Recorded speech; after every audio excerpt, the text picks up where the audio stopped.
Hello,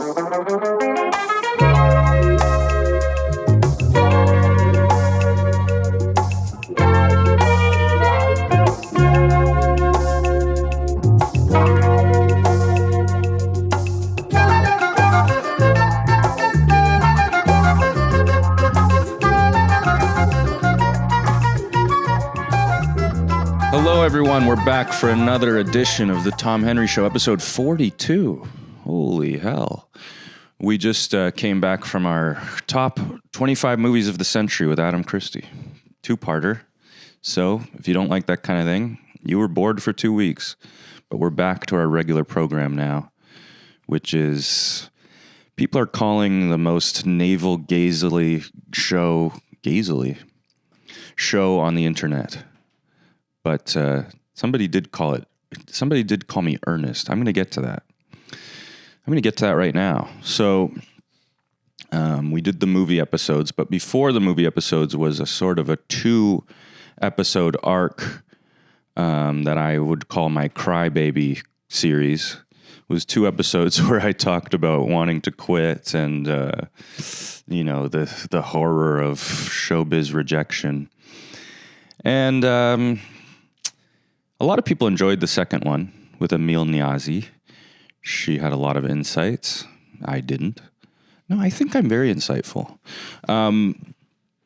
But, I did get this comment that bothered me from a fellow named Jason. So this guy Jason comments on the show. Not Jason, Danny.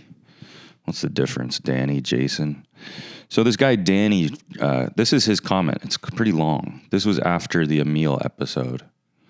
So we're going back a few here. Echoing everyone else and to say that this was probably the best episode yet. Okay, thank you, Danny. Very nice.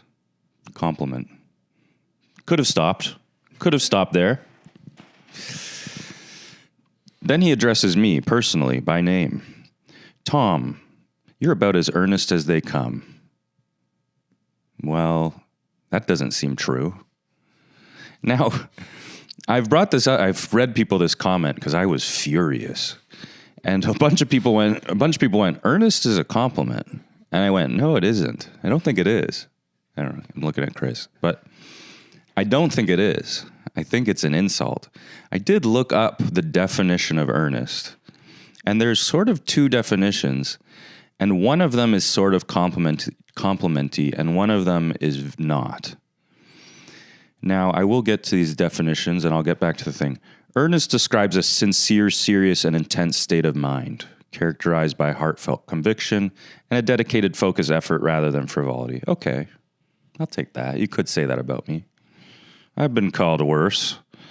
But there is another definition that is usually how I take it. Well, I can't find it now. But basically, I thought that earnest was, like somebody who's so self-serious that they can't see the humor in what they're saying. That was essentially what the other definition said from Oxford or something. And anyway, further to my point, Danny goes on to say, Tom, you're about as earnest as they come, which seems like it could be a compliment, could not be. We don't know yet. But then he says, but something about Emil really complimented it. So the fact that he's saying but means it's definitely an insult, right? Then I think it becomes clear that it was an insult when he says, last week's episode was a difficult listen. Parentheses, didn't actually finish it. And I'm sorry you were feeling extra shitty. Okay, well,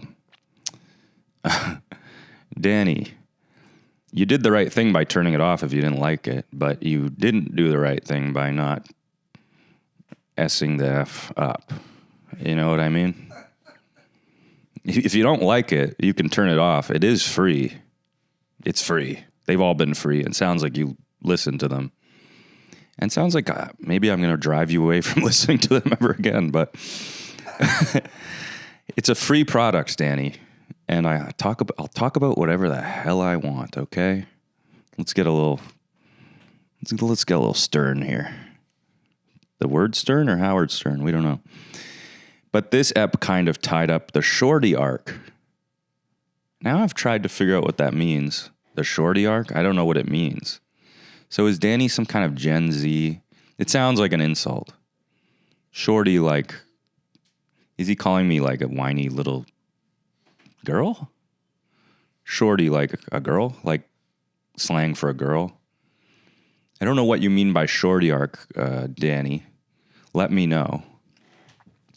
And I will eviscerate you. It doesn't sound like it could be good, the shorty arc. And look, I admit it was a crybaby couple episodes. And I'm trying to figure out what I'm even doing here, because do I like being sincere? I don't know, but do I like just yapping around, not being sincere? Not really. But I think we're being light and funny. Anyway, this all brings me to something, because we're talking about criticism now, right? And criticism, what is its purpose? Because we all know about constructive criticism could be good. But when you're on the internet, anyone can criticize you, and you don't know if you really should take it as constructive or not, because there could be a bunch of people who do like it. And also, I can't listen to if I listen to every guy who said not funny on one of my stand-up clips, I'd be dead. But then I'm on the internet, and I'm on just one of those, like, your phone just shows you things. Now, I don't know if this is like big news, but it should be, that this guy wrote an art review. This guy is named Jonathan Jones, and he's a British art reviewer. And it caught my eye because he gave an art show of this Estonian artist from the 1800s, Conrad Maggi. He gave him a 1-star review of his art show. So I'm just going to read you a bit of this, and I'm going to show you this guy, Jonathan Jones. He looks incredible. Conrad Maggi review. These bland, blobby paintings are expressionism without expression. The Estonian artist's landscapes are plodding and decorative, lacking pathos and purpose, but at least they're not as bad as his portraits. This guy's talking about an Estonian painter who died he died 100 years ago. And he's given it to him. I can't believe that this happened. This is a good start here. He says, halfway through this exhibition of the early 20th century Estonian painter Conrad Maggi, I had to take a breather. He couldn't bear to stay in the exhibition, by which I mean I needed to breathe in some better art. I was worried my responses might be off. How could I be finding this artist's colorful works with their echoes of pointillism, cubism, and other modernist movements so dead? Was the problem in me? A few minutes looking around Dulwich's permanent collection reassured me that it wasn't me. I found it more beautiful and beguiling than ever. So it was this Maggi guy's problem. Anyway, he goes on, but look, these paintings are absolutely stunning. You can't, Chris, you could see this here. Look at this. These paintings are beautiful. This guy gave it 1 star. He gave 1 star to a Estonian painter who died 100 years ago. And the paintings are really good. So, he goes on about, he calls this portrait, which also is amazing. Look at this portrait. He calls this ugly and vulgar. It just got me thinking about critics and criticism, and even like now I feel horrible when I go on Letterboxd. I'm giving a movie 2.5 stars. I wouldn't give it 1. I didn't like Sinners. I didn't give it 1 star. But even 2.5, I feel, or 2 or whatever, I feel like a little, like a goon. Because what am I doing? And Danny, what are you doing? Danny? It's hard to make things, and if you appreciate it, good. And if you don't, it's free. We do have a Patreon. You should pay for it. Danny, get on the Patreon. I'll take your criticism 1% more seriously. You even sound like the guy. He's trying to be nice. I don't know, Danny. By the way, shout out to two guys who came up to me in the last couple of weeks, said they watched the show. Greg, who I met in the 222, he came up to me and he said, I also don't like the Arkells guy and don't quit. So for every Danny, there's a Greg. Thanks, Chris. And Seamus, who I met at 3 Speed Bar. So these guys, are starting to come up, say they enjoy the show. And they're all at bars, and they're all sort of 35-year-old guys with brown hair. But that's okay. We all need our demographic. The Seamus guy, I thought I recognized his name, so I went, oh, are you in the Patreon? And he goes, no. So if you're enjoying the show, consider paying about $1.80 per episode or whatever it works out to. Anyway, we're back. I don't want to quit anymore, and I don't want to drag anyone down anymore. And to all my haters, keep going. You feel me. You fuel me. And I hope you enjoy the rest of my shorty arc, Danny. And we'll be right back with the great Chris Locke right after this.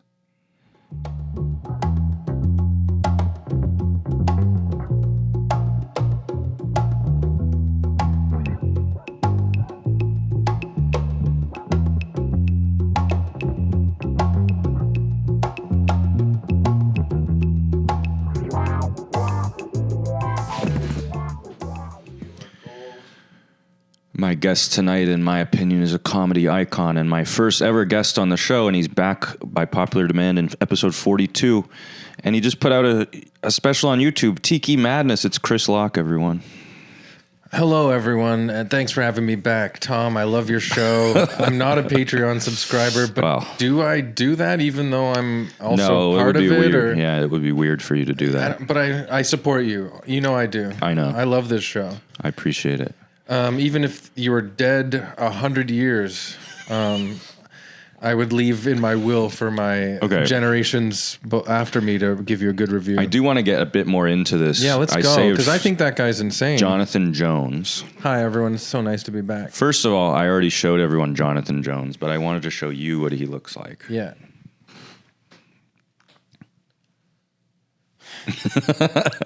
Okay. You know what? It's a nice shirt. Yeah. So Jonathan Jones. Give me that again. Yeah. We're gonna I think I have a better version of it. No, we're gonna go to town. I brought my cheaters from Shoppers Drug Mart.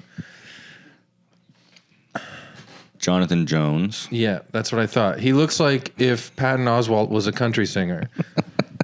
A British country singer. And no offense to any of those people. Patton Oswalt or country singers. Yeah, it's just, that's it. So I did look him up because I was so taken by this review, which you could argue is pretty funny. Mm-hmm. But was he trying to be funny? No. Think? Dry British wit? No. Trashing He's really like painter? angry. Yeah. And he goes in the article, he goes into the fact that like this Dulwich collection that he holds dear is trying to be cool by having modern art. Which I guess is like this Maggie guy who died in 1925. I guess in art terms is still considered modern. 19 what? He died in 1925. But he is, I guess, in the art world modern. So to Jonathan Jones, this show was like an affront of. It was like Elvis thrusting his pelvis on Ed Sullivan. Really? I mean, that's... Well, he did call it, what, grotesque? Or grotesque and vulgar. Vulgar, that's just these, like, sort of beautiful, normal kind of portraits are vulgar. The devil's paintings. Yeah. So he goes on, he says stuff like, it was with real pain that I returned to Maggie's plodding early landscapes of Norway. Painted in the 1900s after he had visited Paris and discovered the insights of the avant-garde. This work set his future pattern of random color and blobby forms. Anyway, he goes on, and he's sort of like, well, Picasso's great, but Maggie's not. But I've seen some Picasso stuff that sucks right in front of my own face. Yeah, we're right in front of our own eyes. Does this guy review any other art before or after? Yeah, so I went to, so I went to his Wikipedia. Imagine having such an opinion when there's so much war going on. This is the thing that I don't understand is like war and hell is in your eyes and face every day, and then you go in and you're like, this painting is vulgar to me. I know, but then it made me feel bad about, like my Sinners review. What was it? I don't know if I mean, read it wasn't nearly as... we follow each other on Letterboxd. I wasn't chopping the way Jonathan Jones does, but I did say it reminded me of a Pepsi commercial, which is pretty scathing. Yeah, because it's not even Coke. Yeah. Well, there's sort of Pepsi commercial aesthetic. Yeah. There's a riot going on or a protest going on, and then they hand what's her name? Kardashian hands them a Pepsi. Yeah. But then I'm seeing this fellow who made the movie, Ryan Coogler. He seems like a great guy. Yeah. He has Watch all his these Criterion Closet YouTube. He's great in it. It's inspiring. I got to catch up on Dan Levy's and a bunch of other ones. Yeah. Apparently a bunch of people hurt themselves out on the streets when that one came out, running to go watch it. Tripping over themselves, twisting ankles. It was the War of the Worlds of our time. Yeah. Ladies and gentlemen, Dan Levy's Criterion Closet is on YouTube now. Oh, run for your lives. We must learn. These are all my favorite movies with big sweaters in them. Roasted. And Dan, if you're listening, I would love any job. Dan, if you're listening, we will do anything to be in your newest show. The thing is, Dan, is we come from years and years of being comedians in green rooms, backstage, drinking after. We rib each other. That's what we do. We rib because we love, and we love your work, and we would love to be in it. And we love. I would love to be in one of your sweaters. They look soft. I would love to crawl into one of those with you. All three of us. In Algonquin Park, camping. That'd be nice. That would be nice. And sounds like an episode of Schitt's Creek. Imagine him camping. As far as we know, it was. Yeah, it probably was. And he was like, "Ew, what is the outdoors?" Yeah. The outdoors. Sweater arm hitting his face. So it turns out this Jonathan Jones has been in a few art beefs. He's essentially an art troll. Yeah. And a lot of them were with sort of current artists. He did take down an author, so I didn't know he also, I guess, criticizes anything.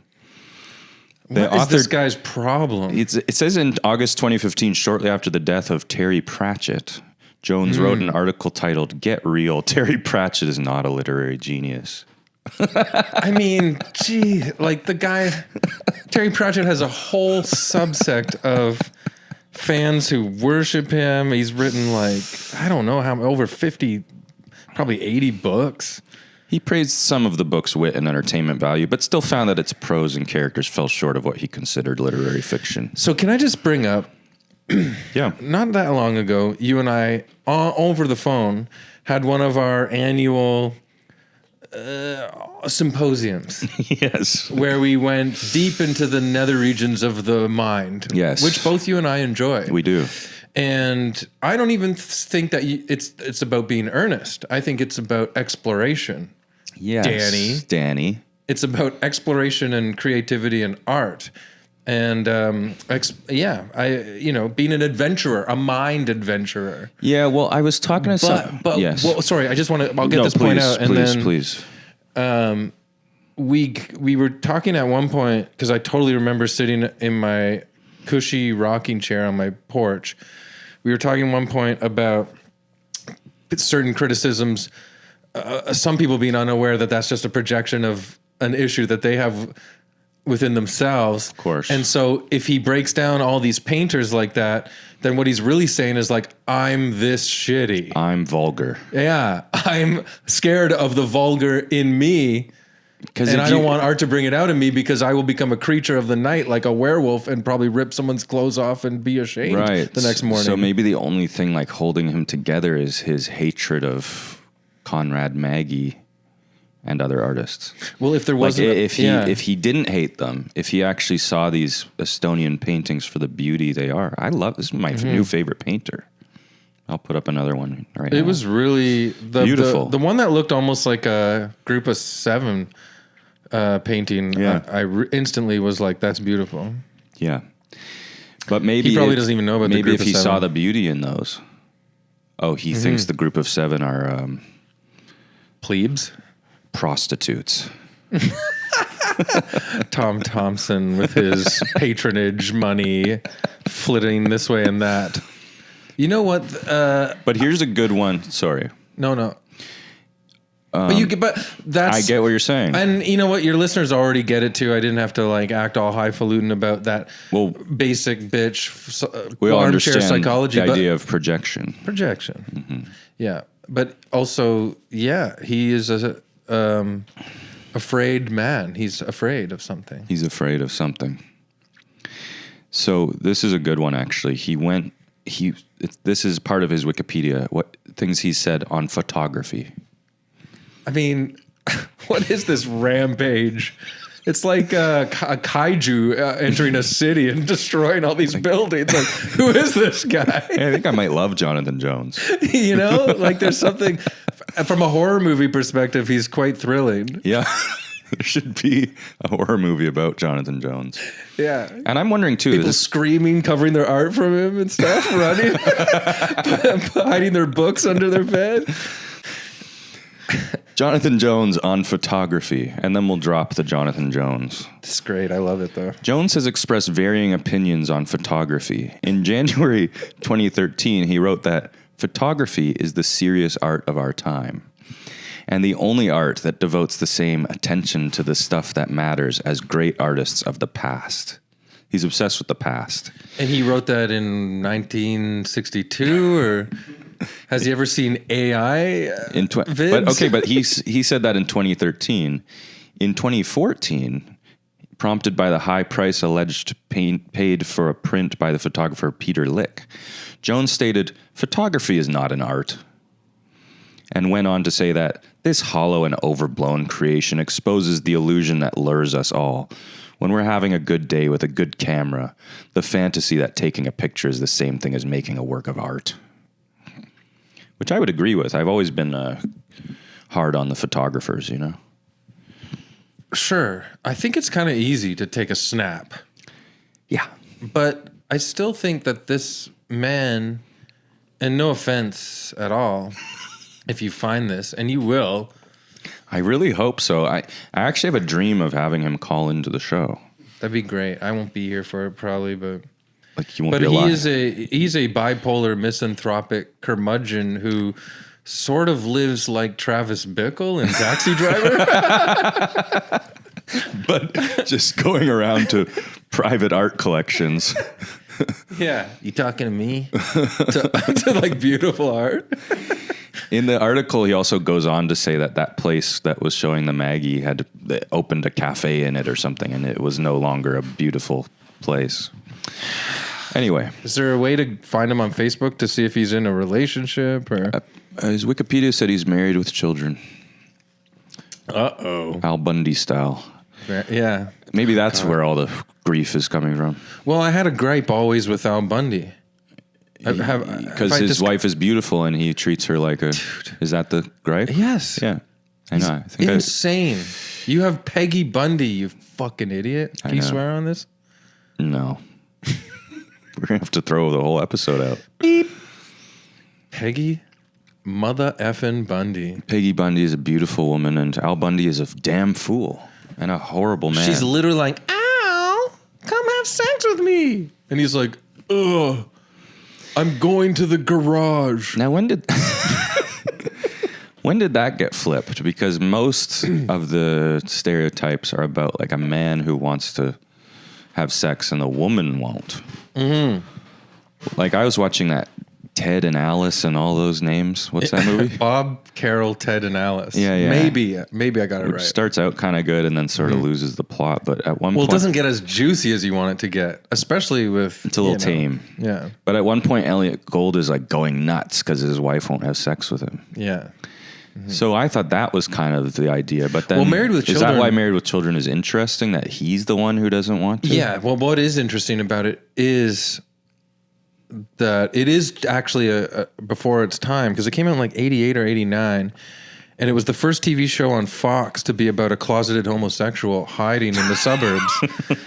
And when women would come, big busty women would come into his shoe store, he pretended to act gaga because Benny Hill TV show was all he knew. Right. So he was like, what would Benny Hill do in this situation? So he'd be like, duh. Yeah.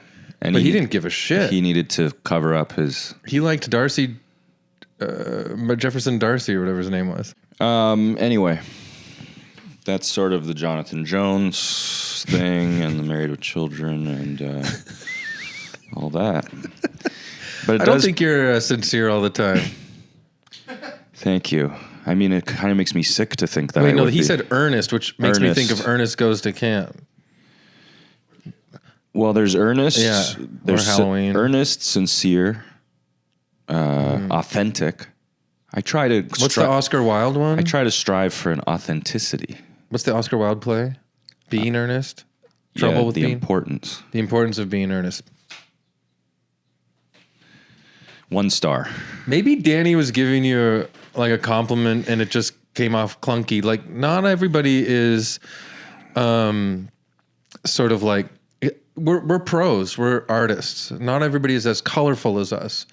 Maybe Danny tripped over his admiration for you and accidentally. Well, it did sound like he's watched at least enough episodes to say which one is the best. Yeah, and he said that one was the best. Fuck you, Danny. Yeah. I've been on 2 other ones. Yeah. Yeah. This is the best now. I don't want... Look, I'm going to say it right now. You make this a commercial for your podcast. Okay. I don't want anyone tuning in to the Tom Henry Show specifically to see sophistication and sincerity. It's a fucking comedy show. Take a hike, pal. Get the hell out of here, Danny. But it did rub me the wrong way when I was sitting over there. Keep watching, Danny. Keep watching, Danny. Yeah. And Danny, are you the Danny from New Kids on the Block? That would be a story. That would be amazing. I was sitting over there. Yeah. In your opening words. Opening ramble. Yeah. And I was kind of offended that someone who listens would not get that the comedy is the better part of the show. Well, that was my experience too, is everyone loved this one episode where I got the most serious. And everyone to a T was like, this is the best episode. And I couldn't enjoy it. And I just immediately said, oh, the one where I'm not trying to be funny. But I was still trying, but it was less funny than the other one. So that means that, okay, that was episode 40 or something, or 39 or something? Yeah, late 30s. So everyone's like sifting through 30 episodes or more, waiting for the laughs to stop. How did you get into this podcast? Is what I'm saying. I know. I don't know what I'm doing here. Not you, but the listener. If they're waiting, how did they get into it? The one super sincere one, they're like, finally. But I think it is kind of my fault because I am skewing that way. Oh, okay. Well, maybe I've missed some episodes. Yeah, yeah, a few maybe. The clips are funny.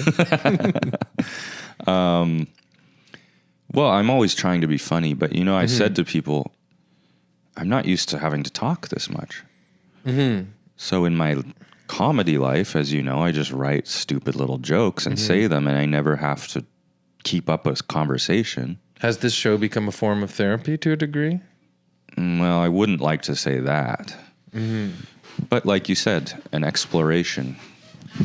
And so now I'm doing a show that's conversational. Yeah. And this is how sort of my conversations are more like in life. I like to get down to the truth of things. Yeah. Sometimes. We're explorers. We're psychonauts, but we're not taking acid or shrooms. Yeah. We're taking flat white. Flat whites. But Anyway. also a lot of people don't understand these days because TikTok and Instagram, blah, blah, blah. Yeah. We know. It's ruined comedy to a degree. Mm-hmm.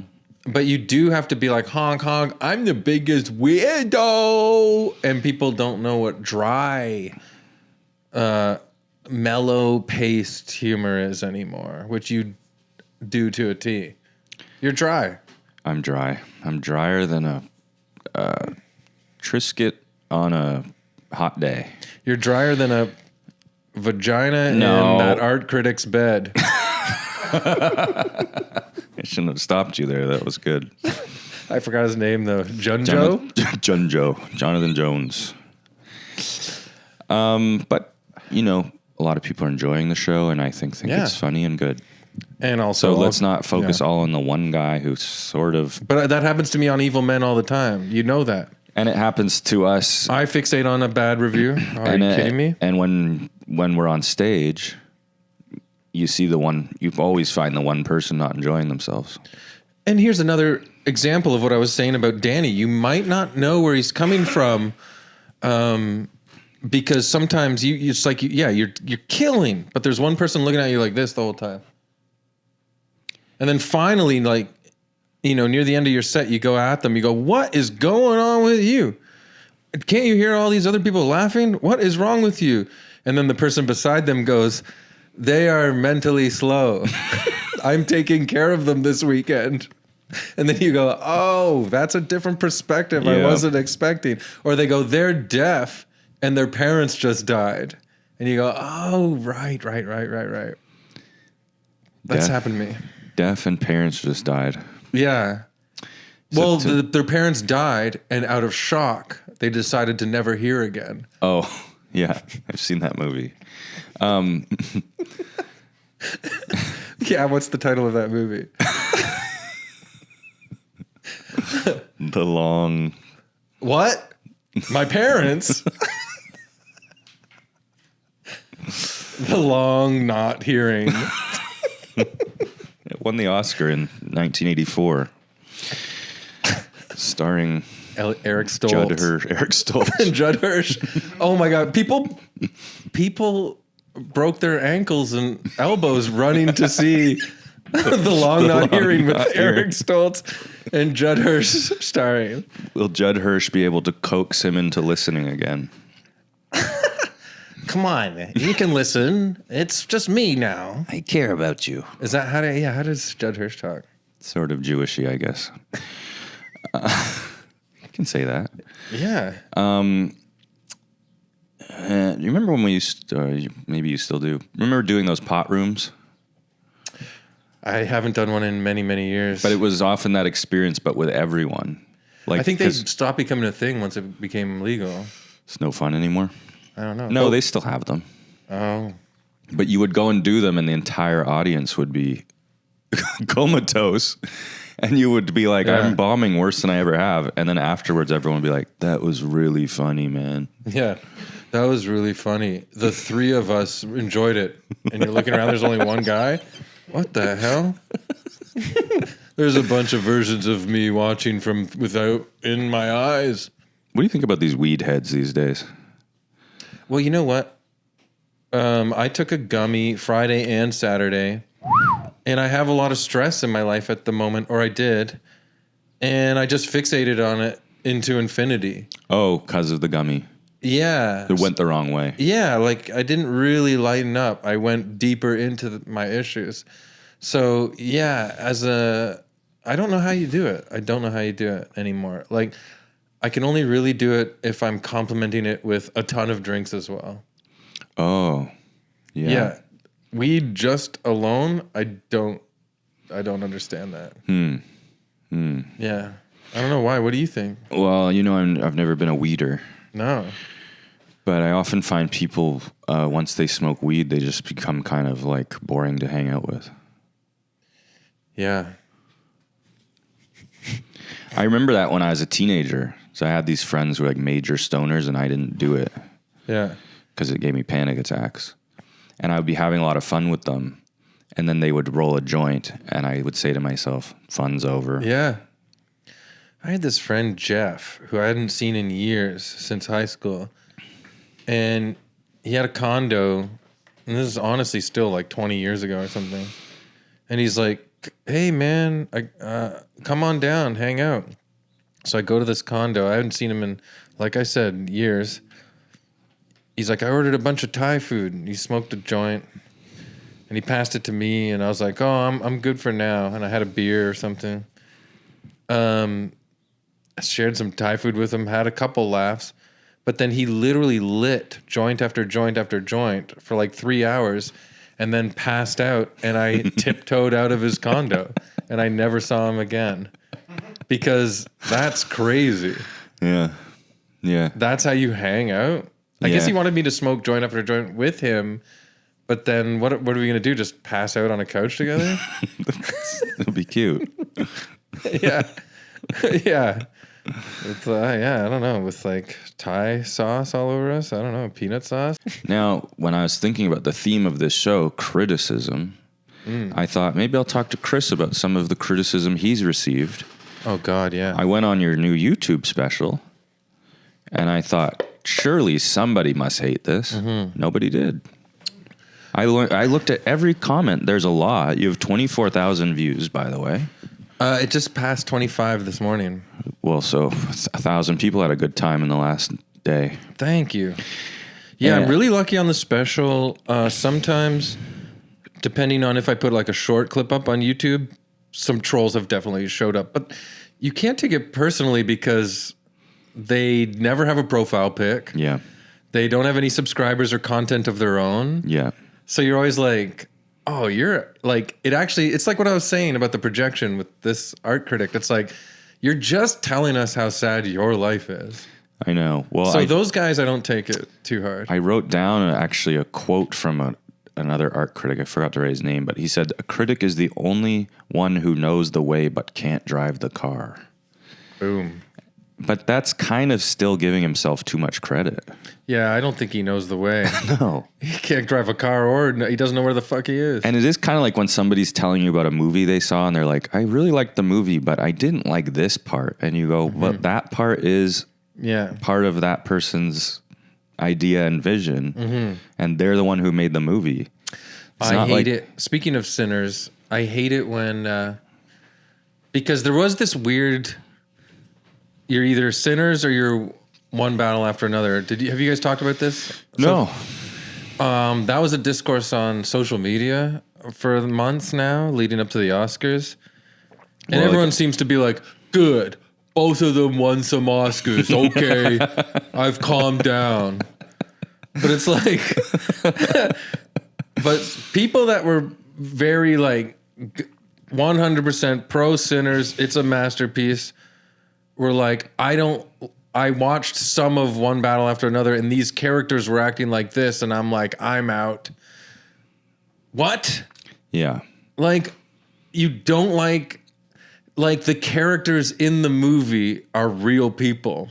Yes. And they just showed up and acted like that. Which is what PTA said when he was asked about it after the Oscars. Yeah. And very eloquent as always, and I'm not going to be able to paraphrase him very well, but he's basically like, yeah, I heard some of the criticism was about Teyana Taylor's character, and he said she's a flawed character. Yeah. That's what you're trying to do as a writer and a filmmaker, right?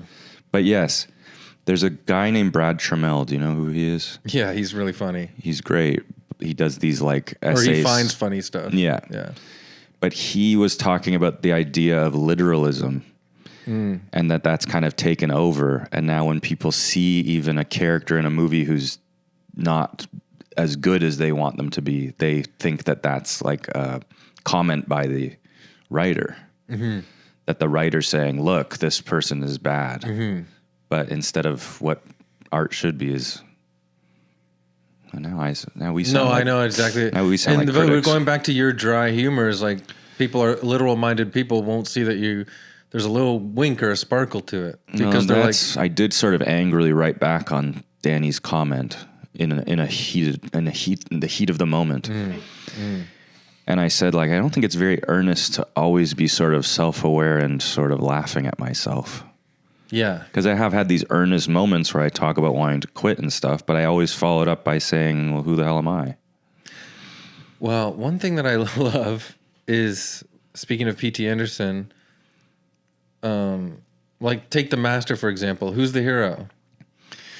Yeah, there is none. They're both different ends of the spectrum of being an idiot. Mm-hmm. And it's lovely. Yeah. It's so funny. And Inherent Vice was adapted from Thomas Pynchon. One Battle After Another is Vineland from Thomas Pynchon. And Pynchon is funny. He puts fools in these crazy positions, you know? So it's like... I found it less funny and more making me want to go to sleep. Which one? Name one. I'm not much of a reader. Yeah, books. No, I tried to... Were you in that stupid book club? You were. Remember we... That was ridiculous. This was the worst idea. I think this was Adam Christie's fault. And it's a very Adam Christie idea. That it would be the book club of all book clubs because we would only read really long books. Yeah. They no, had to I be wasn't, but you guys you weren't in offered it. it to me, but I was like, that's impossible. No, thanks. Well, very wise of you. Yeah, it was like 2666 or whatever the Roberto Bologna one was. Yeah. 1 month. Gravity's Rainbow the next month. War and Peace the next month. That's not how it goes. That's why I was like... it was the stupidest idea of all time, and maybe one person read one of them. But Gravity's Rainbow was the first one, and I found it it made me upset. I have gotten better over and I'm in my deep into my 40s now, so it takes a long time. But I've gotten a lot better at criticism over the years because, you know, at the end of the day, it is the other person's perspective. I know. And then also at the end of the day, like we said, it's a projection of something that they are insecure or even just concerned about, even unconsciously being projected out from within themselves. And even if it's, you know, coming from someone, you can still, maybe there is some, you know, application to it that you can use. And so you take it with a grain of salt, you take your lumps and you build and grow. I do have to work on this Shorty arc, whatever it is. I think he might have meant Shorty arc, like, because the Depression trilogy, or the 2 episodes, what'd you call it? I called it sort of my crybaby series. Maybe that's what he was referring to. It's a Shorty arc that's like a 2-episode arc. But I'm allowed to say that, not him. Danny, you fucked up. This episode is going to be called Danny. I was getting ready to come on to the next episode and say, I've been a bit of a crybaby. But this guy preempted me. That's unacceptable. He said you were earnest. Earnest and a shorty. Yeah, I don't get that. Never been called a shorty before. Shorty's has a cool skate company. I'm 6'1.5". Rappers sometimes go, damn, shorty, when they see a hot chick. Shouty. Damn, shouty. Yeah, was it spelled Shawty? No, just shorty. I don't get it. Now, I asked a young person. Say the sentence again. Something wrapped up the shorty arc nicely or something like that. So he's probably saying the same thing. What you were saying. I know, but I'm telling you, he's not allowed. I am. Well, it's like the classic thing, you know. You can say something about your mother or something, but somebody else can't. Yeah. Right? Yeah. She's a bitch. And then they go, she's a bitch. And you're like, don't. You can't. Yeah. And then you fight them. Yeah. Yeah. What about... Can I tell you something? Yeah. My mom is... A bitch? In her 70s now. And some medical issues are starting to pop up. Right. And, but she's fine. She's fine. Good. handling it like any older person would handle it. They have a family doctor. She takes care of it, does exercise, blah, blah. I'm coming back to me here. The thing is now that I've noticed that my mom and my stepdad, are getting up there in their 70s and they're taking pills and their doctor's recommending this and telling them to cut out that. And sometimes when they get up, they're like, oh, and they're a bit shaky. I'm starting to panic and go, I am running out of time to prove to these guys that I'm not a loser before they fucking die. So what do I do? So I'm panicking. I saw my mom shaky the other day. Yeah. And I ran up to her and I was like, Mom, look, Rafi liked my thread. Thinking like if she passes away after that, then she will die like, oh, Miss Baby Beluga. She'll know that Rafi liked your thread. Yeah. Yeah. Rafi liked my son's joke. I can't believe you're posting on threads. It's insane. Yeah. And I was thinking about threads and any social media. Here's the thing to people listening too. If you are a leader of social media, congratulations. But social media itself is a garbage heap. Therefore, that means you are a leader of a garbage heap. I agree. This was like when I first decided I have to start posting clips on there to try to be a leader of a garbage heap. Yeah. One of my friends who's cool.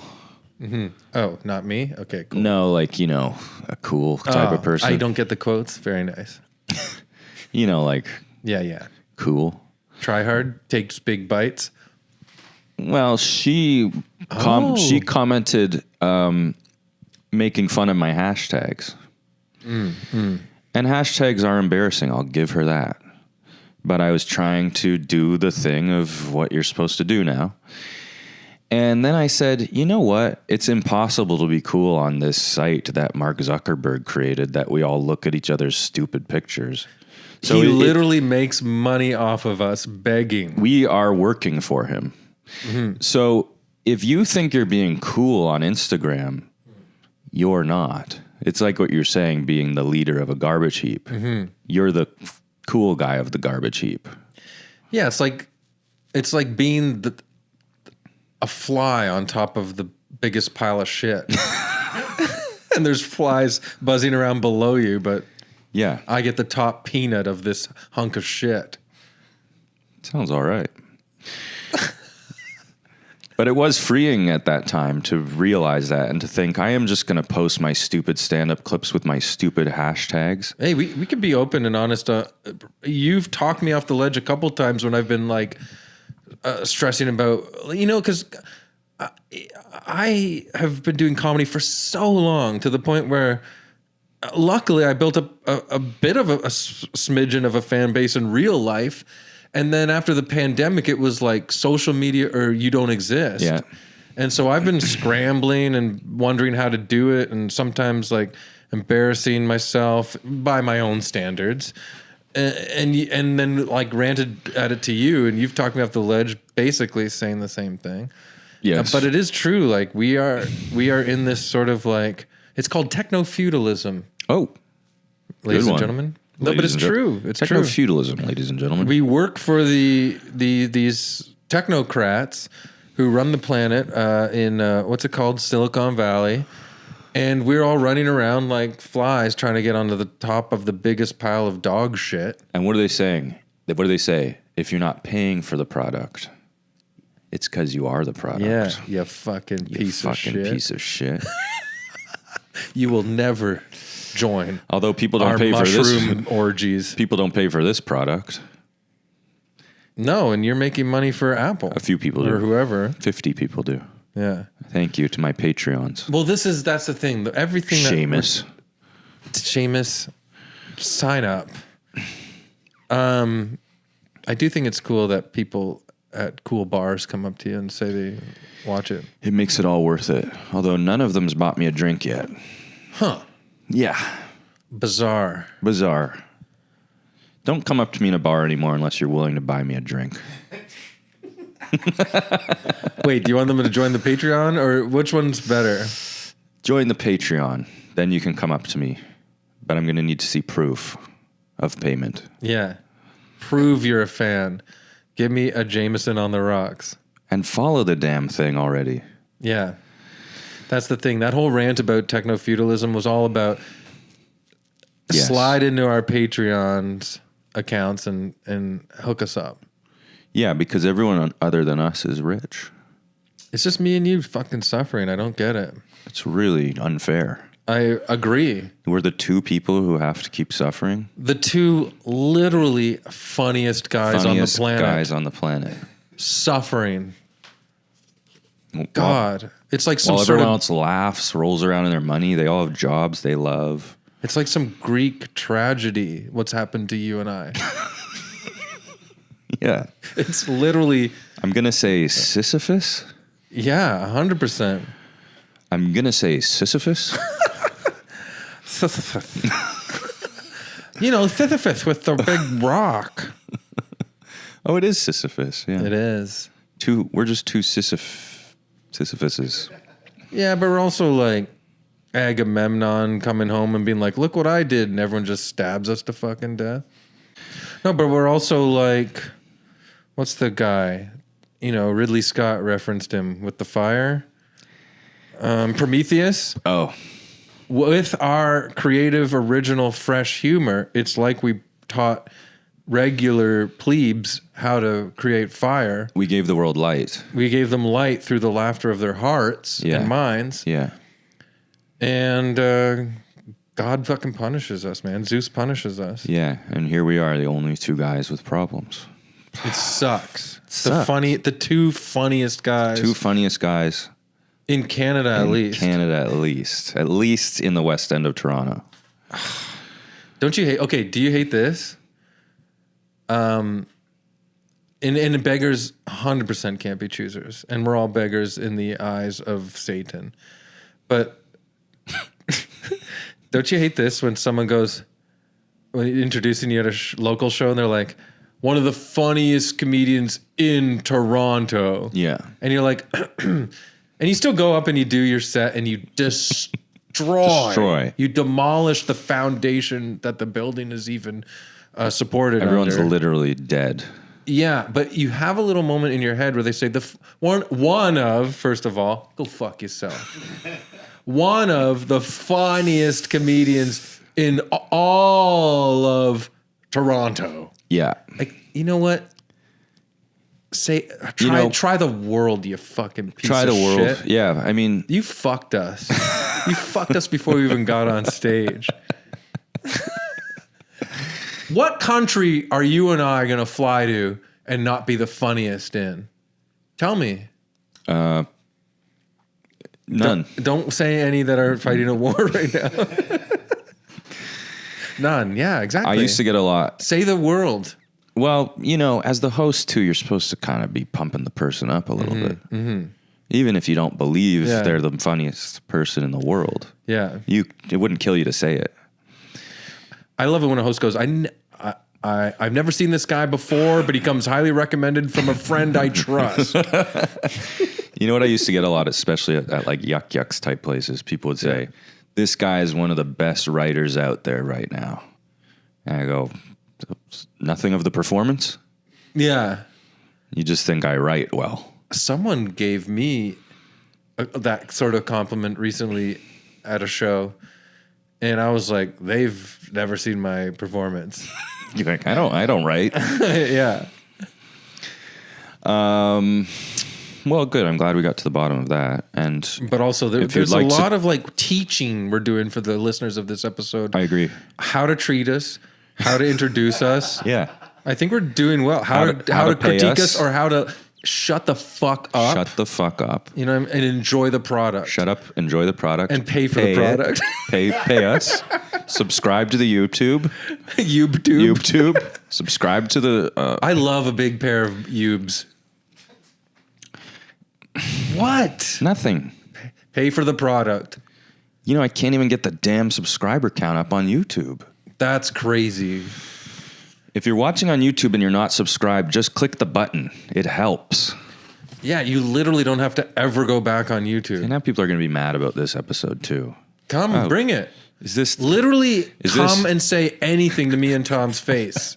Is this the third part of the Shorty trilogy? I think it is, but this is the Rising of the Phoenix. Yes. The last, like the Atom movies one was a break. Yeah. And you were dead. Yeah. And, you know, so you had to take a break and do like movie themed episodes. That's right. But now we're back and you're rising from the flames with stronger, more strength and power. And we're kind of becoming evil. Yeah, well, because the power is like, you know, I feel like Magneto. It corrupts us. Yeah. You know how Magneto used to be good and now I don't know why I said us. This is your story, but yeah. No, I want you in on it. I don't want to do I'm this. riding you. I don't want to do this alone. You're a phoenix and I'm riding you with a saddle. And a cowboy hat. And a whip. And my little whip. legs hanging down like when a puppet sits on a chair. That is what I'm like. I'm 5'8", and sometimes I sit on couches beside longer guys, and my feet dangle down like Kermit the Frog.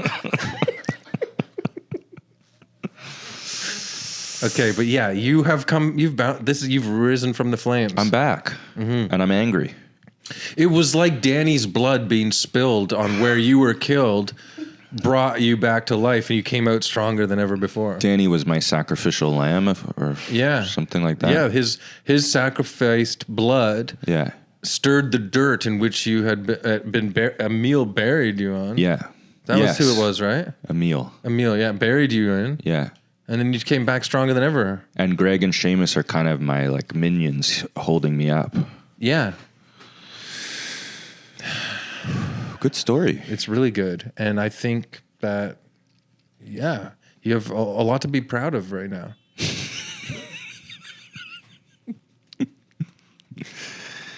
Well, we've gone off the rails, folks.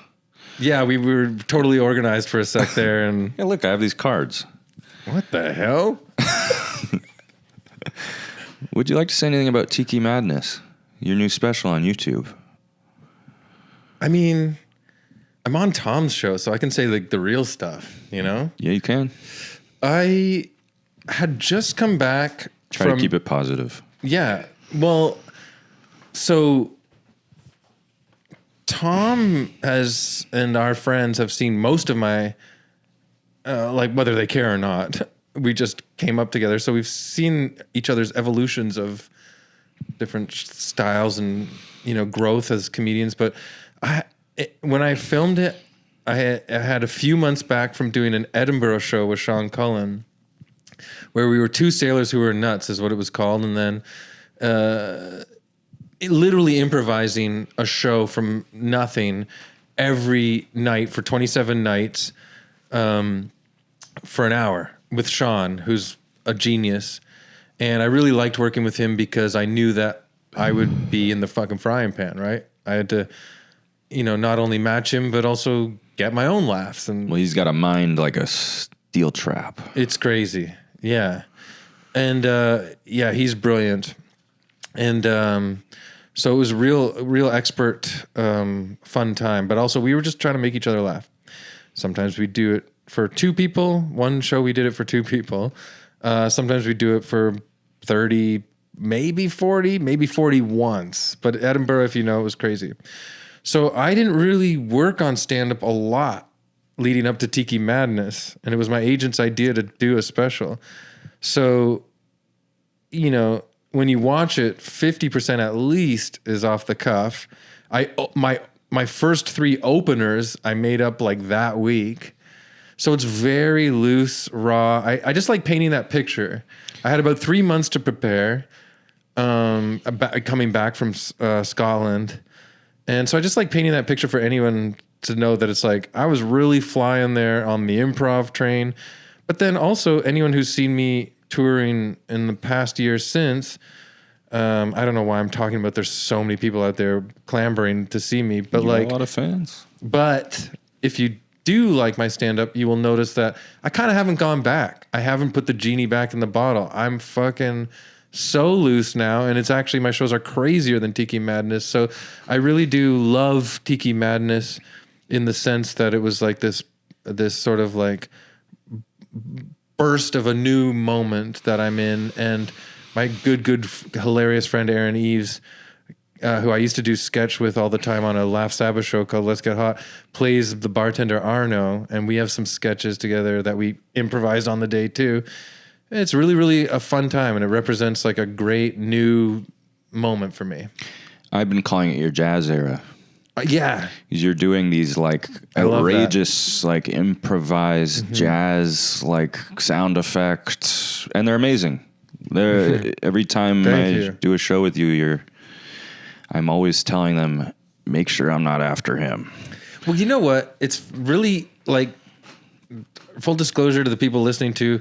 Tom does give me these wonderful compliments. I think we're both good at complimenting each other, all kidding aside. And like, it means a lot because you are sharper and, you're written and, your personality gets injected into the bit after you've written it, but you're really like dry and witty. And so sometimes I'm like, oh, fuck, I'm going to come off stage and Tom's going to be like, what's that Jim Carrey ass shit?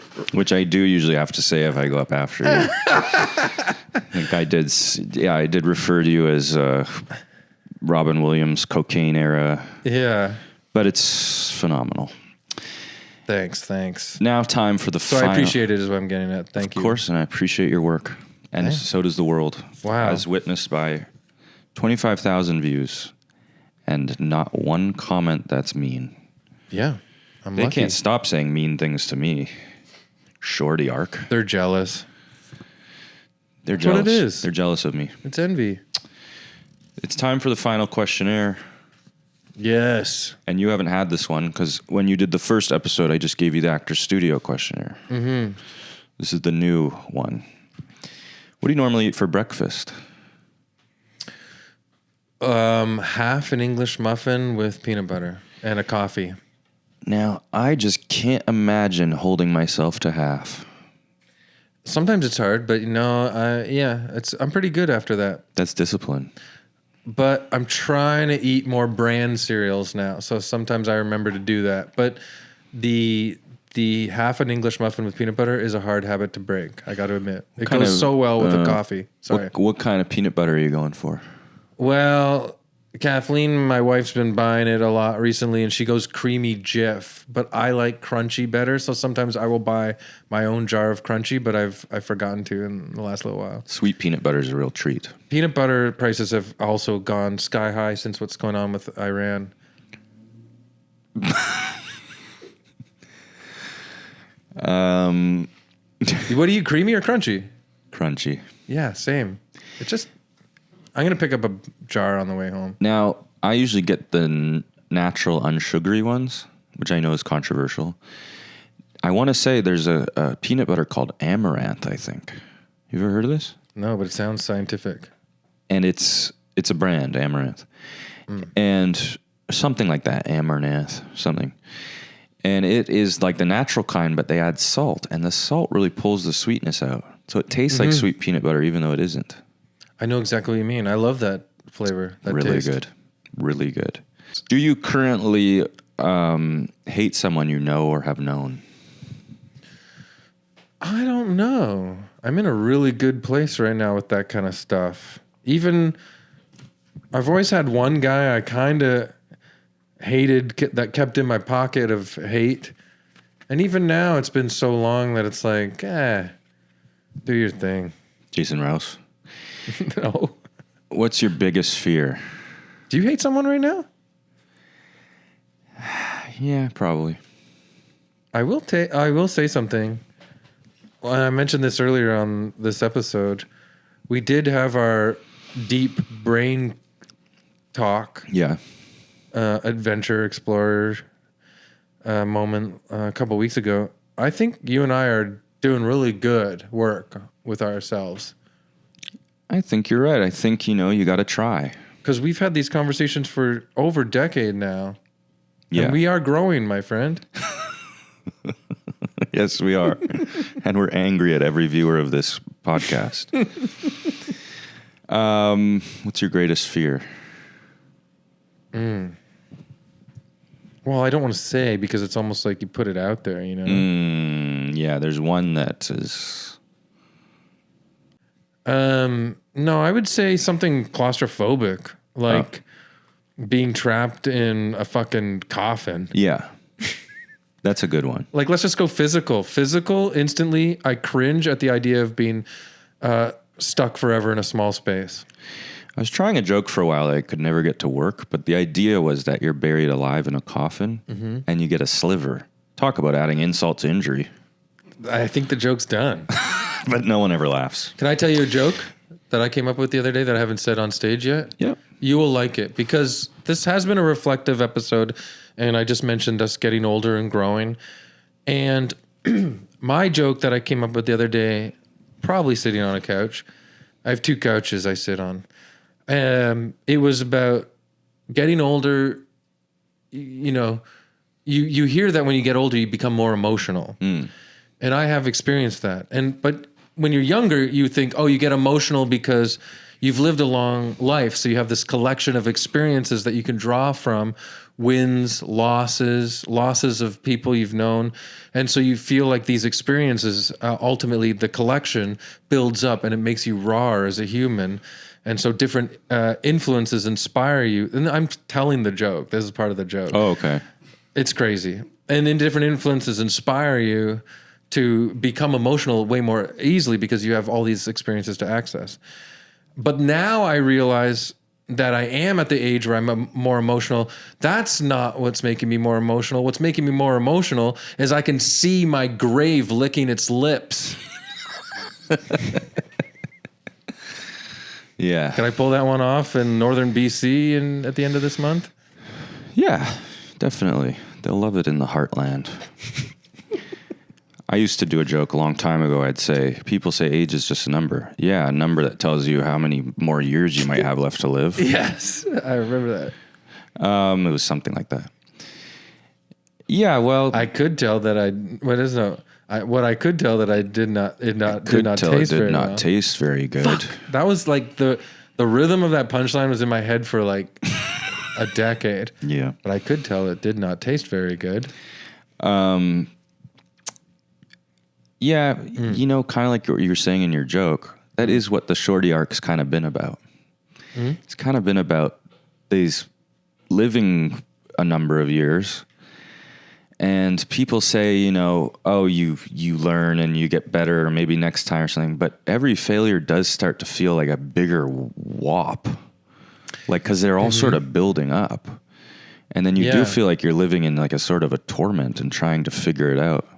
Maybe you become less resilient to failures because you are panicking about not having as long a time to climb back up onto that horse. Yes. And it was part of what I was saying in the Emil episode is like my time of being able to be discovered. I can totally relate. Is over. It's over. And so we made a joke when I showed up. Yeah. That you were like, how was your big meeting with Hollywood? And I was like, well, they want me to S a guy's D, and then I'm in. Yeah. And they said to me, old man, ready to become a star? All right. What's your favorite sandwich? Ooh, God. Well, this is crazy because I was just going sandwich nuts yesterday. But I would say a crispy Kaiser on the outside, like an Italian Kaiser. You had me at hello. Soft on the inside, right? You know what I'm talking about? Yeah. Chewy. Mm-hmm. And then maybe like turkey, cheese, lettuce, tomato, mayo, mustard, cut in half, dill pickle on the side. Perfection. Right? And I'm going to sleep for 2 hours after that. Dagwood style. That is so good. And the sleep is good. Wake up with a little bit of a stomach ache, but that's okay. Yeah. That's a lot. What's something you like about yourself? I start crying. Nothing. Shit, I don't know. I like that. Okay, we were trying to pull this episode out of sincerity, but because we just joked about the American Canada thing, I like that I didn't go to America to try to be a star, and I stayed in Canada and kept on working, but also laid the foundation with my wife and children to have a foundation of love in my life first before worrying about being a star. I love that. That has saved my life 100%. I love that. And look at it over there now. It's hell on earth. Yeah, no one has kids or wives anymore. They're all just running for their lives. They don't know who they belong to. They're all trying to run away from their horny wife to go to the shoe store. Ow! What's something you don't like about yourself? That I can fixate on something that's completely made up to the point of madness. I know that about you.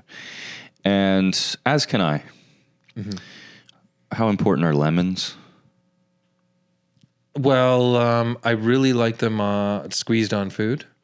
Yeah. But honestly, when it comes to drinks, which you and I both enjoy, I go lime. I can barely do citrus anymore because of my reflux. Oh, really? In drinks. I can still do it in food. Nice. And finally, is there a point? Fish and chips, breaded haddock with a lemon squirted all across it. Talk about reflux. Really? Oh, yeah. The fish, the chips, the lemon, the grease. Yeah. But I'll still, I haven't had fish and chips in years. We should go. It's rare. Yeah, I'll go. There's that place up on Harvard Fish and Chips. Let's go. Let's go. But that's also a 2-hour nap after. And that's a hard nap. Yeah. Darkness. No dreams. Your body becomes a little factory in that nap. Mm-hmm. And finally, is there a point to any of this? No. But that is what's fun about it. I agree. Man's search for meaning. Mm-hmm. Or woman. Or anybody else. Thank you, Chris Locke, for being here. Go watch Tiki Madness on YouTube. It's free, too.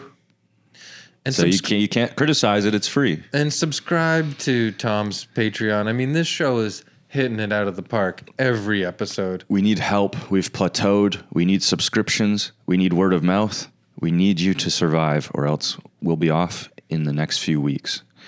And listen to my podcast, Evil Men, with Mike Balazzo, James Hartnett, an array of guests. Tom's been on a bunch. A bunch, and people love my episodes. They really do. Thanks for being here, and have a great night.